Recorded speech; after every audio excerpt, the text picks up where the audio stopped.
ભુજ સહિત સમગ્ર કચ્છ જિલ્લામાં સોશિયલ મીડિયાના માધ્યમથી છેતરપિંડી આચરતી ગેંગ સક્રિય થઈ છે, જે અંગેની બાતમીના આધારે પશ્ચિમ કચ્છ લોકલ ક્રાઇમ બ્રાન્ચે એક મોટી સફળતા મેળવી છે.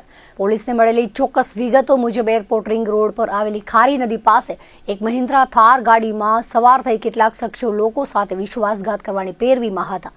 પોલીસે તુરંત કાર્યવાહી કરીને ઘટના સ્થળેથી 3 શખ્સોને ઝડપી લીધા હતા.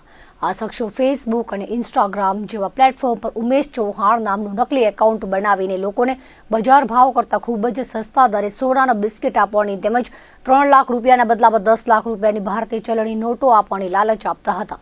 તપાસ દરમિયાન પોલીસને જાણવા મળ્યું હતું કે આ શખ્સો સોશિયલ મીડિયા પર નકલી નોટોના વિડીયો અને ફોટા અપલોડ કરી ભોળા લોકોને આકર્ષતા હતા. જે લોકો તેમની જાળમાં ફસાઈ જતા તેમની પાસેથી અસલી નાણાં પડાવીને આર્થિક લાભ મેળવવાનો ખેલ ખેલાતો હતો. પકડાયેલા આરોપીઓમાં જૂના દેઢિયાના ઇસ્માઇલ કાસમ સમા, આશાપુરા નગરના રસીદ અહમદ સમા અને સરપટનાકા નજીક રહેતા પ્રીત નારાયણ જોગીનો સમાવેશ થાય છે.